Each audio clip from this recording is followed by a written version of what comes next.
Bueno, entonces hoy vamos a preparar un Chemex. El Chemex es un método de filtrado alemán. Es este. Ya habíamos hablado de él en uno de los primeros videos. Les voy a decir las partes. El recipiente o base, cuello de madera y corbatín de cuero. Así es.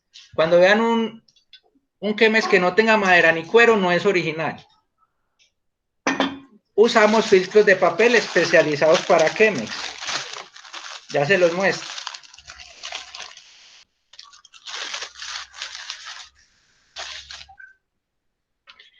Este es un filtro especializado para Chemex.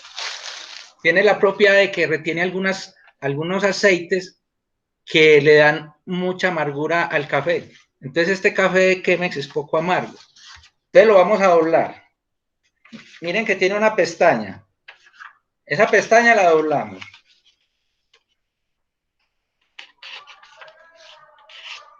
Y seguimos doblando. ¿Sí ven? Sí. Bueno. Gabriel, sí se ve. Entonces estamos doblando este filtro, formando como una especie de cono. Vuelvo y me disculpo por la demora, pero me vine con mucho tiempo, pero me pudo esa obra civil que hay en Colombia.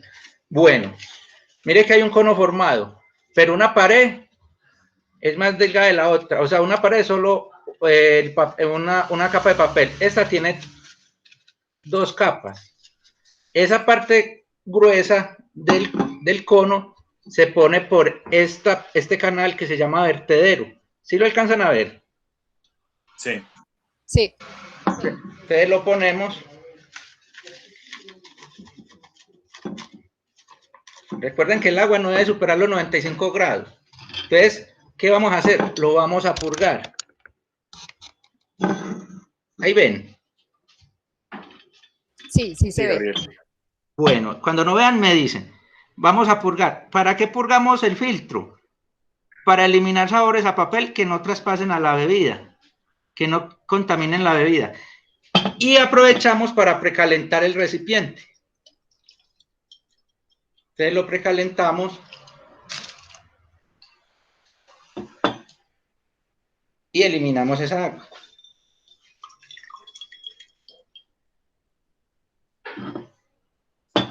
Con este café que vamos a usar es Santa Bárbara Coffee, como siempre. Mírenlo, acuérdense que nos encontramos en @Santa Bárbara Coffee. Vamos a hacer 200 mililitros. Vamos a usar aproximadamente, hoy no lo vamos a pesar porque en las casas no tienen balanza o gramera, entonces vamos a usar aproximadamente 2 cucharadas, es el equivalente a una cucharada alta de café, son más o menos 7 gramos, entonces vamos a usar 2 cucharadas, o sea, de las cucharadas soperas. Entonces unos días vamos a pesar el café, otros días no, porque como ustedes no tienen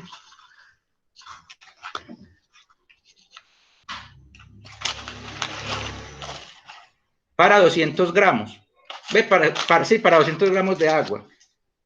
Entonces ya estando aquí ya el Chemex, vamos a pesar el agua.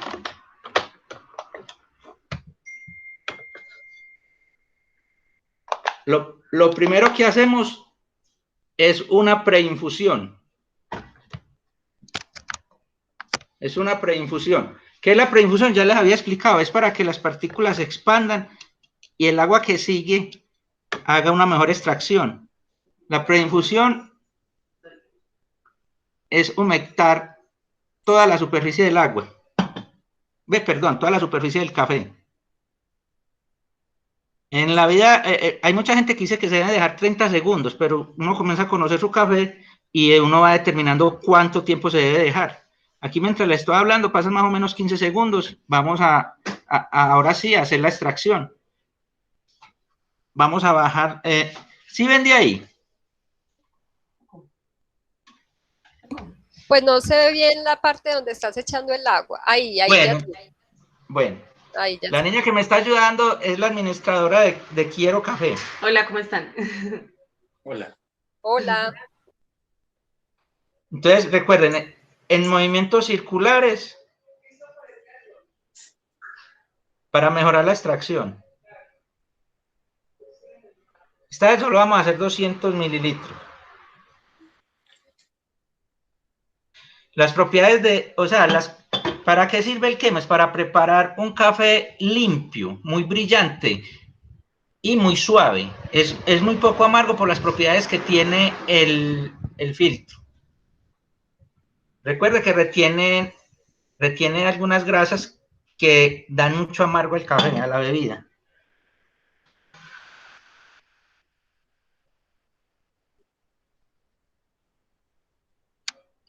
Un poco. No, si quieres. ¿Sí se está viendo? Lo dejamos Sí, aquí. sí se Ay, ve. Sí, súper.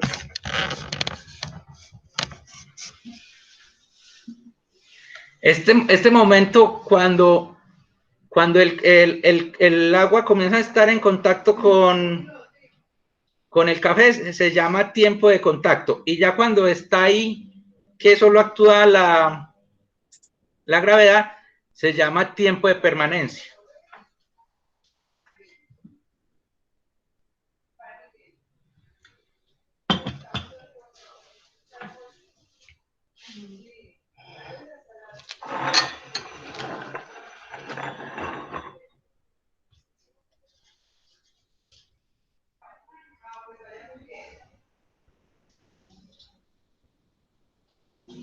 Parece un reloj de arena.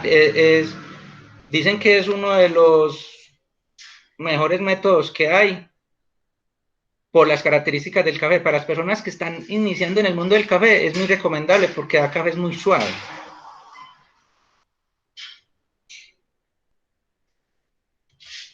Otras personas, algunos baristas alzan el filtro que para oxigenar la bebida. Hacen esto. Yo normalmente no lo hago porque me gusta que el agua y el café interactúen ahí solitos.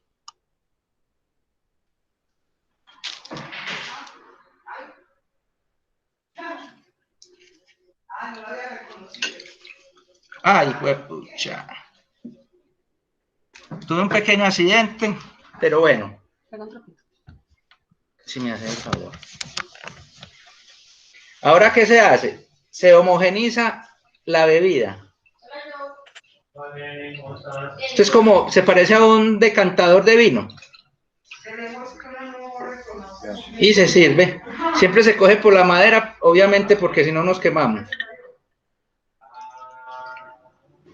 Bien.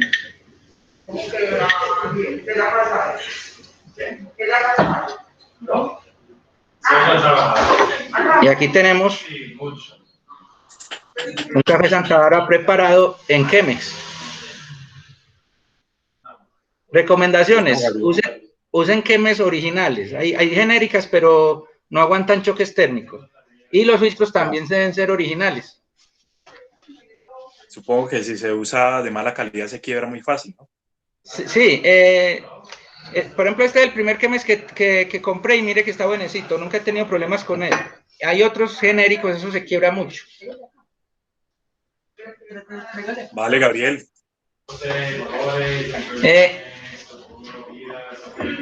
Me disculpan por otra vez la demora, pero no fue culpa mía, yo venía con suficiente tiempo. A ver, yo me tomo el cafecito. Dale, Gabriel. Gracias, Tranquilo, muchas Gabriel. gracias. Muchas Le gracias. quiero dar las gracias a Daniela, que fue la que me recibió en su tienda de café el día de hoy. Hola, Hola. ¿cómo están? Hola, Por acá, Daniela. bienvenidos. Gracias. Gracias. Estamos ubicados en Laureles. Ah, perfecto. Daniela, pero ya Si se quieres, puede. dile ahí a Gabriel que ahorita coloque en el chat tus datos. De una. Bueno, Paulina, muchas ¿qué te gracias. parece? Que Bueno. estén muy bien. Gracias. Gracias, Gabriel. Ustedes también. Bueno, hasta luego. Gracias. Muy bien. Gracias otra vez a Gabriel, a Isabel, a Daniela por la nota de café. Vamos a pasar ahora a la sección, digamos, como académica de esta charla. Como ya les había dicho, pues nuestro conferencista de hoy se llama Juan Esteban Sereno, egresado de la universidad. a punto de recibir el título de maestría y estudiante de doctorado en este momento en Argentina. El título de la charla es Autosintonía de controladores predictivos para pacientes con diabetes mellitus tipo 1. Entonces, yo los dejo con Juan. Juan, tenés la palabra y para que haga la presentación. Perfecto, listo. Perfecto. Está bien, entonces vamos a hacer la parte de la presentación. Vamos por acá.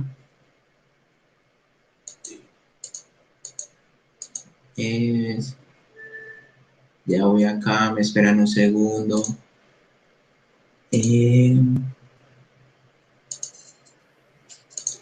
Perfecto, ahora sí estamos. Bueno, muy buenas tardes a todos. Les agradezco a todos los que están acá participando. Gracias por asistir. Contento pues de estar acá y volvería a aportar un pequeño granito de arena al semillero. Ahí se alcanza a ver la presentación ya. Sí, Juan. ¿Se ve bien? ¿Se escucha bien el audio? Sí. Perfecto, bueno, entonces nada, para empezar, cualquier pregunta que quieran hacer en general sobre el semillero o sobre mi experiencia en el semillero, sobre la presentación, es muy bienvenida, a gusto. Y bueno, empecemos un poco con este tema. El trabajo que vengo a presentar ahora es uno de los capítulos de la tesis que ahora estoy pronto por defender de maestría, que esta hace parte, pues, es el segundo capítulo de mi tesis de maestría. Y bueno, este trabajo fue enviado pues como a un congreso en 2018, por si a alguno le interesa leer en detalle. El artículo está tal cual así el nombre, que fue enviado al Congreso de ADECA, el Congreso Nacional pues, de Control acá en Argentina, y lo pueden encontrar pues en la página de IEEE Explore por si lo quieren leer o algo. En este caso, el tema que se va a tratar es autosintonía de controladores predictivos en pacientes con diabetes tipo 1 mellitus. Entonces, bueno, eso va a ser pues como lo que sería el orden del día acá en la agenda, una pequeña introducción a la enfermedad y a la temática del páncreas artificial, que últimamente está siendo bastante abordada a nivel mundial. La propuesta que realicé sobre sintonización automática de controladores, justificando pues por qué la realicé y todo el asunto, los resultados, las conclusiones y las perspectivas y las principales referencias. Entonces, como para abordar el tema, el cuerpo humano normalmente lo que tiene es un ciclo hemostático, un ciclo natural, en el cual un cuerpo saludable regula naturalmente la glucosa. Cuando una persona ingiere alimentos, esos alimentos aportan glucosa al cuerpo, que a su vez esa glucosa aporta energía al cuerpo. Existen algunos órganos que pueden consumir esa glucosa directamente, otros órganos necesitan de la hormona insulina, como son los músculos, para poder utilizarla. Entonces, esta gráfica que vemos acá es como un esquema de cómo funciona naturalmente el cuerpo humano. Cuando nosotros ingerimos comida, eso aumenta naturalmente los niveles de glucosa. El páncreas, que es un órgano importante acá en el ciclo hemostático, lo que hace es regular esos niveles de glucosa. Normalmente tienen que estar entre 70 y 140, 180 miligramos por decilitro. Eso es lo que se puede denominar como un rango saludable para las personas y para los pacientes. Entonces, cuando esos niveles están muy altos, cuando uno ha ingerido alimentos, el páncreas genera la hormona insulina, segrega la hormona insulina de manera natural. Esta consume la glucosa y ayuda a que los músculos también la consuman, y entre otros organismos. Entonces eso ya permite que los niveles se mantengan en los rangos sanos que hemos mencionado. Cuando los niveles son muy bajos, dado que no hemos comido, cualquier situación que pueda suponer esto, un estrés, una falla emocional, hacer ejercicio, hacer deporte, diferentes factores pueden hacer que nos reduzcan los niveles de glucosa. En esos casos, el páncreas que segrega una hormona que se llama glucagón, que sería como la hormona antagónica de la insulina, y entonces esta señal de glucagón, por decirlo así, va para el hígado, y el hígado tiene unas reservas naturales de glucosa. Cuando nosotros nos alimentamos y hay un excedente, Esas glucosas se pueden reservar en el hígado y luego estas se liberan a partir del glucagón para mantener los niveles de glucosa en sangre en los valores saludables. Entonces, ese es el ciclo natural. ¿Qué pasa con los pacientes que sufren de diabetes? Específicamente, pierden la capacidad de generar la hormona insulina. En los pacientes con diabetes tipo 1, esa habilidad se pierde porque el cuerpo sufre de una enfermedad extraña que, bueno, todavía no se define bien, que es crónica y autoinmune, porque el cuerpo a sí mismo se ataca a las células beta del páncreas y eso lo que hace es que el páncreas pierde la capacidad de segregar la hormona insulina.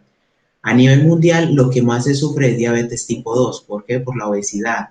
Las personas obesas no pierden la capacidad de generar insulina, pero sí tienen una insuficiencia de insulina porque su obesidad ya no les permite generar la cantidad de insulina necesaria para regular los niveles de glucosa en sangre. Luego, también se presenta en la diabetes gestacional, que sucede cuando el bebé hace unas demandas de energías en el cuerpo que puede generar desniveles en los niveles normales de glucosa. Bueno, en ese caso, lo que se ha trabajado ya hace, diría yo, 40, 50 años, hace ya bastante tiempo, 30 años diría yo, que se viene trabajando en el tema, es el páncreas artificial. En este caso, el páncreas artificial ha ido evolucionando alrededor del tiempo y lo que se tiene al final como propuesta es un sensor de glucosa, que es este dispositivo que se puede ver acá, que lo que hace es medir esos niveles de glucosa en sangre, tal vez un poco de manera indirecta porque mide la glucosa intersticial, y esos niveles se envían a un sistemita, a un dispositivo, un hardware, que le podríamos decir como el páncreas artificial o la parte inteligente acá de todo el dispositivo en general. Y esto, bueno, como ya sabemos, un protocolo, los que han visto control, los ingenieros de control, se puede hacer un lazo cerrado, ¿no? Acá ya tenemos las mediciones de glucosa y ya acá lo que tenemos es un catéter para aplicar las acciones de control necesarias. Entonces eso es lo que se tiene como propuesta un poco de lo que sería un páncreas artificial. Y bueno, en eso se han abordado un montón de aspectos.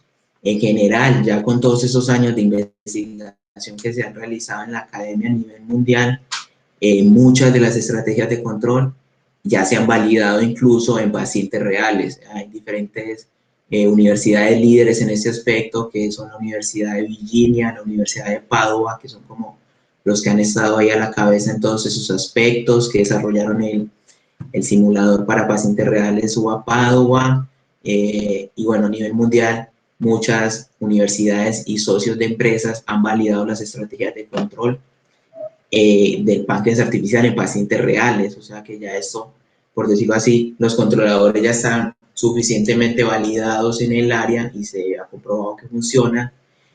Y bueno, entonces ya lo que se ha analizado un poco más es a resolver otros asuntos. Ya la estrategia de control se ha verificado que funciona. Inclusive algunas personas se animan a hacer sus propias estrategias de control y aplicarlas, que ya ese es otro mundo que es como la parte de do it yourself, que muchas personas hackean la bomba de insulina y aplican el sistema de control y se lo aplican. Es una comunidad de ingenieros y programadores que abogan mucho por ir abordando esta área. Entonces, ya en cuanto al páncreas artificial, ya se están empezando a abordar temas más específicos como lo son la incertidumbre en las comidas. Yo creo que en una charla anterior se había conversado. Esa incertidumbre en las comidas quiere decir que el paciente normalmente no realiza bien el cálculo de comidas o esa señal de comida que da el paciente no es confiable. Muchas veces el registro o al paciente se le olvida señalar que comió, y diferentes perturbaciones como lo son el estrés, el ejercicio es otra área que se está trabajando mucho, cómo hacer para que el páncreas artificial funcione cuando una persona está haciendo ejercicio, porque hay otras perturbaciones que le afectan. Y bueno, una de esas áreas que también se está trabajando un poco es como esos controladores que suelen ser ya un poco más complejos o controladores modernos, como les decimos, para un médico quizás o para un paciente no sea sencillo realizar la sintonización de ese tipo de controladores. Entonces, bueno, otra área que también se aborda nueva en el área de páncreas artificial es la autosintonía de los controladores, o como normalmente le dicen en el área, la personalización o individualización. Cada paciente es una planta diferente, entonces se puede ver que al personalizar la estrategia de control para un paciente en específico, el desempeño en general de ese paciente tiende a mejorar. Entonces son como un poco de las áreas que se abordan. Entonces, en este caso, lo que hicimos pues fue una propuesta de autosintonía en base a este modelo. Este modelo lo tomamos pues del autor Hoyos, que presentó ese modelo pues en un congreso. Entonces, bueno, y ahora lo que vamos a hacer es que para ese modelo vamos a implementar un controlador predictivo por zonas en base a esta función de costo, que tiene un costo dinámico y una penalización terminal. El costo dinámico está representado por la segunda ecuación que vemos acá, la ecuación 3. Y es la referencia y ese delta nos va a marcar la zona de control. Ese delta lo que funciona es que hace que el MPC trabaje por zonas, entonces nos permite delimitar ese rango que consideramos saludable en los pacientes. Y luego eso lo que tenemos es una penalización terminal. Bueno, entonces ese sería el problema que resuelve el MPC en cada paso, con las restricciones en los estados, en las acciones de control y con la referencia, con la referencia como penalización final. ¿Cómo se hace la propuesta? Este método yo lo vi en un curso con el profesor Jairo Espinosa, el curso de métodos de optimización. Ese método se llama método Ellner-Del-Nil. Y bueno, lo que propone el método Ellner-Del-Nil es un poco como, bueno, yo no tengo una función de costo propiamente o una función a la cual yo le pueda sacar un gradiente en específico para realizar una optimización.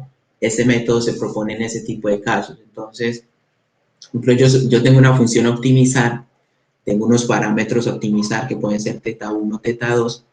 En ese caso yo tengo que seleccionar n más un parámetros de los que necesito sintonizar. En ese caso selecciono 3 puntos y a esos 3 puntos, que son 3 posibles sintonizaciones iniciales, yo les calculo lo que sería la optimización de mi función de costo. Entonces, en base a eso, se calcula un centroide. Tengamos en cuenta que cada punto de esos es, por ejemplo, yo quiero automatizar la sintonización del peso Q y R del MPC, entonces selecciono 3 posibles puntos de Q y R y les calculo la función de costo y en base a eso calculo el centroide. Esos tetas que vemos ahí, θ1, θ2 y θ3 son posibles sintonizaciones y en base a eso se empieza a hacer el método de Ellner-Del-Nil. Calculamos el centroide, ya luego lo que le realizamos es, con respecto a ese centroide, hacemos una reflexión y ese punto de reflexión lo evaluamos en nuestra función de costo. Si esa reflexión ha mejorado nuestra función de costo, que quiere decir que la minimiza, entonces nosotros expandimos un poco más porque puede que por ese lado se encuentre la minimización de nuestra función de costo. Luego entonces evaluamos el punto expandido y si ese punto expandido logra mejorar los puntos anteriores, pues lo añadimos a nuestro set de puntos. En caso contrario, si vemos que esos 2 puntos que tenemos no mejoran, lo que hacemos es una contracción hacia afuera. Esa contracción hacia afuera nos da un nuevo punto en el que vamos a evaluar la función de costo. Si ese nuevo punto mejora alguno de los 3 puntos que tenemos previamente, lo añadimos y eliminamos el peor punto que tengamos, ¿no? Y si en dado caso eso tampoco funciona, pues simplemente hacemos una contracción hacia adentro, que es hacia este lado, hacia esta parte, y evaluamos otra vez ese punto. Si ese punto mejora alguno de las posibles sintonizaciones que tenemos, eliminamos la peor y nos quedamos con ese. Eso si lo vemos ya en un caso, por ejemplo, bueno, ya al final, si ninguno de esos puntos que estamos evaluando mejoran, lo que supone el método de Ellner-Del-Nil es que estamos en una zona valle, en una zona cercana. Entonces lo que hacemos es un encogimiento para evaluar puntos más cercanos con respecto a el mejor punto. Entonces, bueno, esto si lo vemos en una función de costo, supongamos que esas líneas grises son las superficies de nivel de una función de costo, podemos ver que implícitamente el método de Erdős va hallando por lo que sería así como un subgradiente, va más o menos tendiendo hacia el punto donde se optimiza, que sería como calcular un gradiente, pero un poco de manera implícita, ¿no? Porque ya en este caso no se tiene una relación tan directa entre los parámetros del controlador y el desempeño que vaya a tener en la planta. Entonces, bueno, un poco ya la formalización de eso es lo que tenemos acá. Si tenemos una función a optimizar, a minimizar en este caso, y tenemos n parámetros tetas a sintonizar, seleccionamos n más un set de parámetros y los organizamos de menor a mayor. Calculamos el centroide y ya estas son las ecuaciones formales de cómo se hace la reflexión, la expansión y las contracciones, sean hacia adentro o hacia afuera, y si dado el caso en ninguno de esos posibles puntos se mejora, realizamos un encogimiento y se vuelve a iniciar la iteración. Entonces, bueno, ese es el método en el caso de aplicación de autosintonía a controladores predictivos para pacientes con diabetes. Nosotros elegimos esa función de costo. Esa función de costo lo que hace es SG de teta en la evaluación de esa sintonización. Tomamos esa sintonización, la ubicamos en el controlador predictivo y evaluamos el controlador predictivo bajo un escenario puede ser un día con 3 comidas, desayuno, almuerzo y cena, y ese G representa la curva glucémica que se tiene en ese caso. Y bueno, como punto óptimo, la glucemia, como les había mencionado, puede estar entre 70 y 180. Elegimos pues como referencia el 110 para que sea un valor saludable. Entonces esa es como la forma en la que vamos a optimizar. El teta 5 representa los parámetros que vamos a optimizar. En este caso, los parámetros que se decidieron optimizar fue el Q, el R, el N y el delta mínimo y el delta máximo, que es el delta mínimo es la zona, recordemos que es un MPC por zonas, el delta mínimo representa la zona mínima a la que puede bajar el MPC y el delta máximo la zona máxima. Por definición, esos parámetros se los dejamos como está en 110, se lo dejamos para que baje hasta 70, que es lo mínimo que puede bajar, y para que suba máximo hasta 140, que no vemos que el rango es saludable. Entonces un poco este sería como el diagrama de flujo de lo que sería el método de autosintonía que se propone. Entonces en este caso seleccionamos los parámetros, tenemos 5 parámetros a sintonizar, entonces seleccionamos un set de 6 posibles conjuntos de parámetros a sintonizar, que ese sería nuestro teta, ajustamos los parámetros del Erdős y esas sintonizaciones se le aplican al MPC y el MPC es evaluado, como les había mencionado, en un escenario definido con el modelo relevante a control. Y luego acá ya tenemos el criterio de finalización. Ese criterio de finalización va a estar definido por 2 componentes. Uno, que es la reducción de esa función de costo, si logramos reducir esa función de costo, o si no, después de un máximo de iteraciones, si esa función de costo no cambia, definimos que, bueno, ya ahí está finalizada la optimización y ese sería pues como el punto optimizado. Entonces, para analizar los resultados, tomamos las simulaciones implementadas en el modelo que mencionamos y a ese modelo se le realizó un proceso de identificación en base a los pacientes del simulador de Padova en el artículo que se menciona ahí. Entonces, se toman esos 33 pacientes para evaluar este proceso de autosintonía.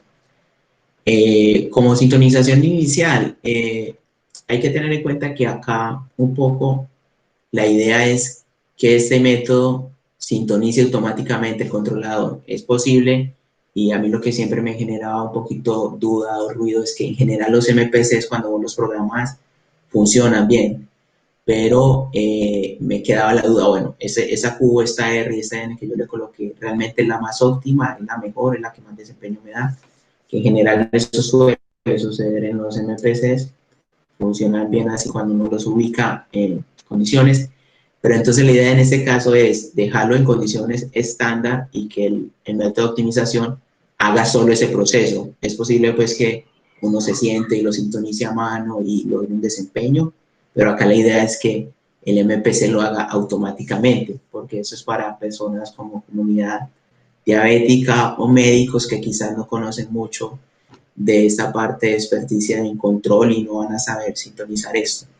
Entonces el MPC se deja en unas condiciones estándar, dejamos el Q en 1, el R en 1, el N, que es el horizonte de predicción, lo dejamos en 100, simplemente como para garantizar la factibilidad, pero ya luego el proceso de optimización lo puede llegar a reducir o aumentar según tenga el caso.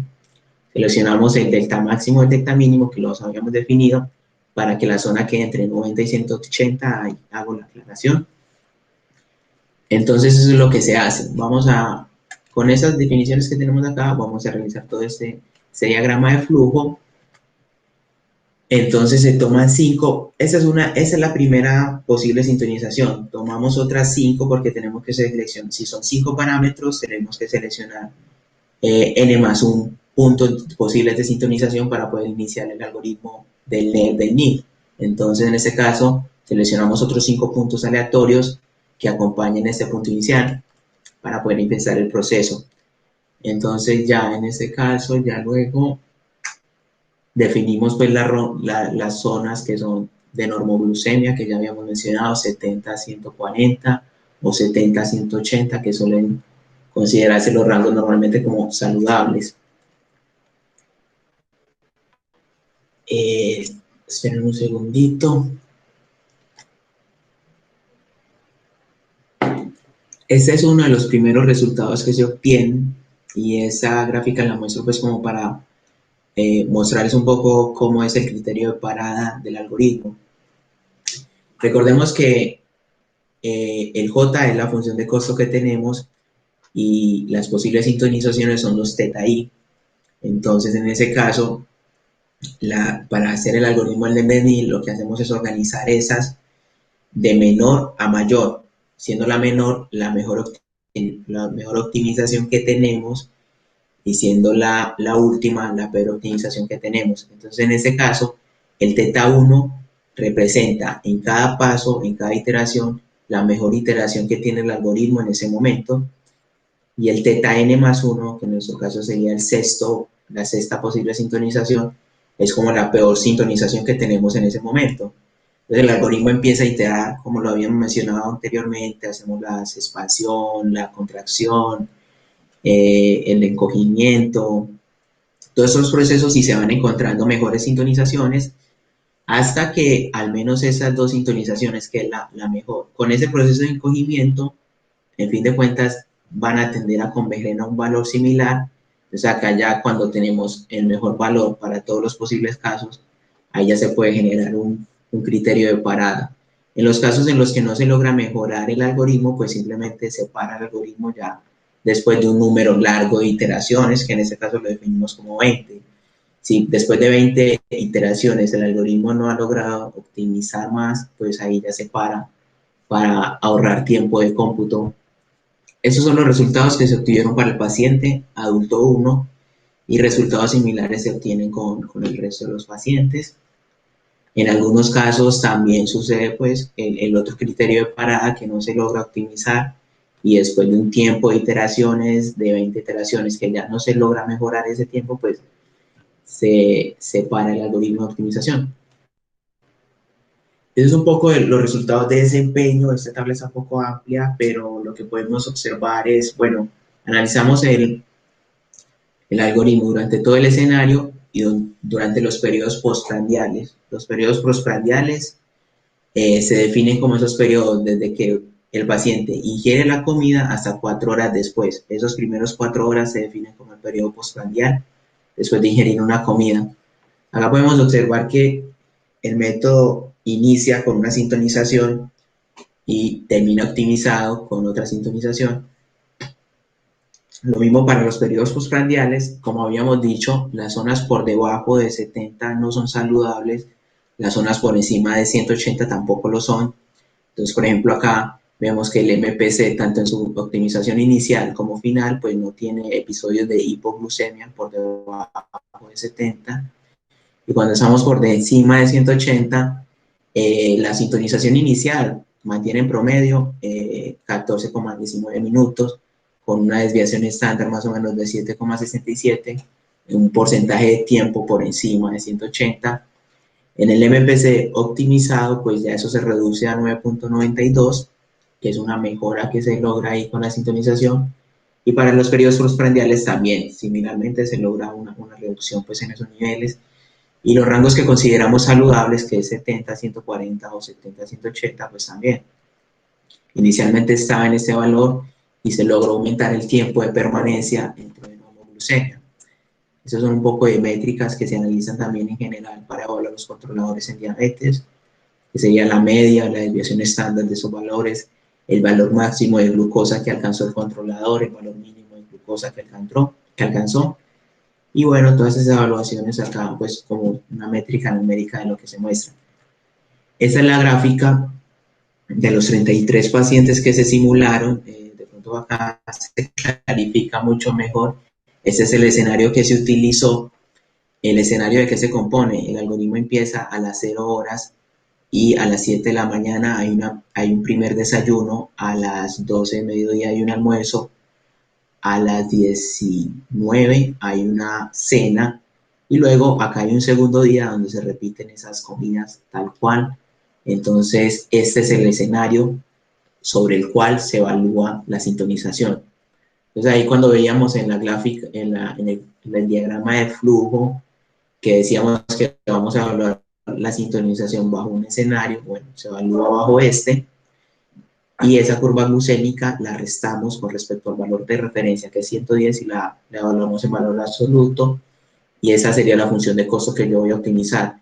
¿Qué quiero yo? Que esa función sea lo mínimo posible para que el controlador logre reducir tanto las hipoglucemias como las hiperglucemias a unos niveles normoglucémicos que serían saludables, que serían más o menos entre 70 y 140. Acá se puede ver que la sintonización inicial, pues, en general arranca bien, pero la optimización que se obtiene logra mejorar también un poco todas estas métricas. Acá, pues, tiene un tiempo mayor, la sintonización inicial tiene picos más altos, entonces, pues, lo que se logra es como una mejora en esos aspectos. Importante recalcar, pues, que, como decía, la idea es que eso lo haga automáticamente el dispositivo. Bueno, entonces, como conclusiones, bueno, se mostró pues la metodología. La función de costo optimizar, se pueden proponer muchas, se pueden proponer varias. La verdad que diferentes funciones de costo pueden lograr objetivos diferentes. En este caso yo seleccioné esa porque después de evaluar varias, vi que era la que mejor desempeño me daba, pero se puede proponer directamente el tiempo que se permanece por fuera de normoglucemia o diferentes criterios, siempre y cuando sea una función que se pueda evaluar bajo estos escenarios. Entonces, diferentes funciones de costo te pueden dar diferentes resultados en el proceso de optimización del rendimiento. Bueno, se tuvieron unos mejores desempeños en cuanto a los adolescentes, los niños y los adultos. Y bueno, lo otro es que ese procedimiento claramente se puede adaptar a una aplicación en tiempo real de pacientes diabéticos. Si yo, por ejemplo, en la práctica quiero reducir el tiempo de evaluación, simplemente evalúo una de las comidas y con eso puedo evaluar la función de costo que se propone y también proponer unas nuevas sintonías para ir mejorando poco a poco la sintonización en tiempo real del paciente y del controlador. Bueno, esa es la bibliografía que se utilizó, la bibliografía donde está pues el autor del modelo, un poco las referencias que se mencionan. Y bueno, ya queda como el espacio libre para preguntas y muchas gracias por la atención a todos los que estuvieron y bueno, estamos libres a realizar todas las preguntas que sean correspondientes. Bueno, Juan, muchas gracias por la charla, muy interesante. Yo abro la sesión para que el que quiera preguntar algo, ojalá de viva voz, o si quieren pueden por medio del chat formular la pregunta y yo se la hago a Juan. ¿Alguien quiere preguntar algo, hacer algún comentario?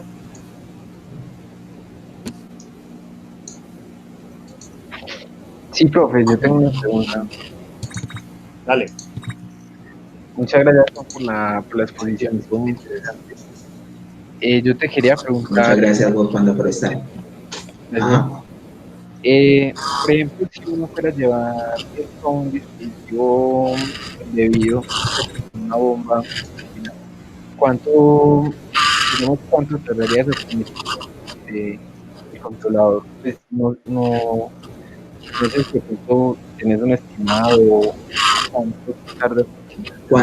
¿Cuánto tardaría el algoritmo para encontrar una optimización? Sí. Bueno, hay dos aspectos ahí relevantes. En este caso, el tiempo que tarde el algoritmo va a depender mucho del escenario que se evalúe. En este caso yo seleccioné un escenario de 2 días que pues, evidentemente es un poco largo y evaluar todo ese escenario requiere un tiempo de cómputo alto que normalmente a mí en promedio un paciente se demoraba entre media hora, 45 minutos o hasta 1 hora en sintonizar. Ahora, llevándolo al caso real, como vos decís, aplicarlo a un dispositivo como tal, ya en la práctica, hay que hacer una adaptación. Yo considero que lo más correspondiente sería como evaluar una comida, ¿no? El paciente si quiere una comida, en ese caso podemos hallar la función de costo y en base a eso proponer diferentes sintonizaciones. Y lo que se ha visto normalmente en la literatura, lo que han abordado otros autores, es que estos algoritmos de optimización van evolucionando a través del tiempo. Otros autores han propuesto otros métodos de sintonización y lo que sucede normalmente es que a través del día, a través de los días de que el paciente va usando el dispositivo con el algoritmo de autosintonía, el algoritmo va optimizando. Normalmente he visto autores que cuando proponen esto se demoran 14 días, y bueno, en general lo importante es que a medida que van pasando los días y se evalúa la función de costo vaya mejorando sin generar casos de hipoglucemia o hiperglicemia. Pero ahí lo que vos decís sería correcto, o sea, en la propuesta que yo diría ahí sería como evaluar cada comida y ir proponiendo a medida que el paciente va ingiriendo cada comida nuevas sintonizaciones y que el algoritmo vaya optimizando. En el caso de tiempo real, como te digo, en la bibliografía, normalmente estos procesos de optimización ya demoran días, o sea, los resultados que se ven positivos a futuro ya son sintonizaciones que el paciente en la vida real lo tomó, lo utilizó y en 14 días se logra ver la mejora, porque el algoritmo tiene que ir evaluando todos esos valores. Listo, Juan, muchísimas gracias. Claro. Bien, después en el chat, para de pronto quienes están por primera vez o quieren aportar algo nuevo, una encuesta que estamos haciendo en todas las charlas, básicamente mirando qué podemos mejorar, ¿cierto? ¿Qué les ha gustado? E incluso qué temas propone cada uno para futuras charlas. Entonces les pido el favor a los que de pronto quieran aportar algo nuevo o no han llenado la encuesta, que lo hagan. Mientras tanto, ¿alguien más quiere preguntar algo? ¿Alguien quiere formular otra pregunta para Juan Esteban? Bueno, yo tengo una pregunta. Claro. Ese método en Elder-Mitz es básicamente un método basado en gradiente, ¿no? Uno puede ver la optimización como una superficie, ¿no? De n dimensiones, una montaña si usted quiere, ¿sí? Y correcto. El método lo que hace es tirar unos puntos, en este caso 6, aleatoriamente, y el puntico que quede más bajo, como usted está minimizando, arrastra a los demás y usted va eliminando el punto que está más alto, y esos puntos, los 6, se van moviendo hacia abajo en la superficie, ¿sí? Método basado en gradiente. Pues ahí hay un montón de problemas, ¿no? Correcto. Empezando, por ejemplo, como tiro aleatoriamente una primera solución, es como tirar la pelotica ahí en la montaña y la pelotica puede tirar para un lado o para el otro, así que dependemos mucho de la primera solución, la solución inicial, ¿sí? El punto de partida. Claro, sí, correcto. Y el otro problema, lo que llama mínimos locales, que seguro yo a vos tenés información y sabes cómo trabaja eso. La pregunta es, claro, si no se ha llegado a comparar este método de optimización con otros métodos como más, por ejemplo, los heurísticos, de pronto más inmunes a un montón de problemas que genera estar basado en gradiente. Claro, sí, muy buena pregunta que señalas ahí, profe. Sí, tienes toda la razón. Este método de Elder-Mitz tiene eso. que uno está basado en un gradiente y depende mucho de la condición inicial. En este caso, como la sintonización en sí también tiene que cumplir ciertos criterios como para no perjudicar al paciente, normalmente esa sintonización inicial está muy ligada a una sintonización que sea factible y que no genere casos hipoglicémicos o hiperglicémicos en el paciente. O sea que, por decirlo así, esa optimización también, ese punto inicial también está muy ceñido a que sea factible en el paciente y que no genere casos, que no dañe la planta, por así decirlo. O sea, esa parte es muy delicada. Pero evidentemente este método cae en mínimos locales, los mínimos que están próximos, y se guía básicamente por el gradiente. Habría que evaluar, porque no lo he realizado, la aplicación de métodos heurísticos como vos propones, para revisar a ver qué otros mínimos se pueden hallar en este caso, como vos decís. Pero bueno, hay que tener en cuenta también un poco ese criterio de que los métodos heurísticos, los nuevos puntos iniciales que hayan, tienen que cumplir ciertos criterios, ¿no? Que sea estable, que no genere infactibilidad en el MPC y que no genere casos de hipo o hiperglucemia. Vale. Vuelvo y formulo otra pregunta, pues ahorita que lo mencionas. El trabajo de Hoyos, 2018 fue en el que se basó esta presentación. Ya usa un método de optimización. Sería interesante de pronto este método que vos propones o que implementaste con el método de optimización. A ver qué tal, ¿cierto? Por ejemplo, ¿da mejores soluciones uno o el otro? ¿O cuál es más rápido? Porque finalmente, si el método es muy bueno, pero se demora, como vos decís, 14 días sintonizando, no sé qué tan viable sea montarlo en una aplicación portátil, ¿no? En el páncreas artificial. Entonces sería muy bacán. Claro, una comparación. Sí, correcto, tienes toda la razón, sería importante hacer una comparación ahí. Lo que yo mencionaba de 14 días no son los resultados de este controlador, sino de otra persona. La gente de Dúa Padua hizo la propuesta, pues como decía Juan David, de a ver qué pasa si hacemos la optimización en tiempo real. Esa optimización pues yo la evaluaba en el escenario y ya obtenía el desempeño para luego esa sintonización aplicar al paciente real. Lo que hicieron unos autores de Dúa Padua fue que esa optimización la iban haciendo paso a paso en el paciente real, y ya luego las mejoras que ellos obtuvieron fueron alrededor después de los 14 días. Ese es como el tiempo de optimización que ellos obtuvieron con los pacientes reales. Igual, considerando pues que un poco que el tiempo de vida de un paciente diabético es bastante alto, no considero que 14 días sea mucho para obtener una optimización buena en un paciente real. Ya veo. Súper, Juan. Es más que todo por eso de que el algoritmo tiene que ir seleccionando como algún criterio de evaluación y ir proponiendo nuevas optimizaciones o nuevas sintonizaciones, y esas sintonizaciones están muy restringidas a que no puedan generar casos de hipoglucemia o hiperglucemia. Pero sí, eso lo de los 14 días fue un resultado que obtuvieron otros autores al aplicar este método. Ese método no, ellos proponen otro con otra función de costo que es en una gráfica que se llama CBGA, y proponen un costo similar a este, pero en base a otros criterios, y esos son los resultados que ellos obtienen en ese artículo. Ya veo. Listo, Juan, muchas gracias. Yo creo que una forma de reducir ese tiempo sería solamente evaluar cada comida. Ya.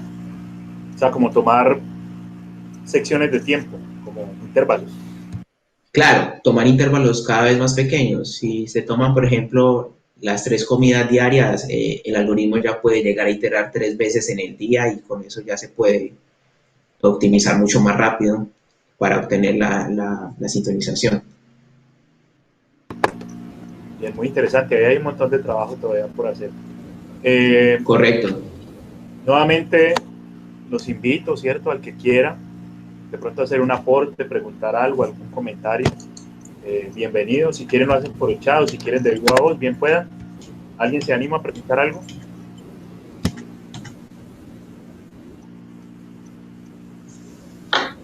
Bueno, nuevamente los invito, ¿cierto?, a los que no han llenado la encuesta o quieran aportar algo nuevo. Allí en el chat está el link para que lo hagan. Vuelvo y pregunto si alguien quiere intervenir.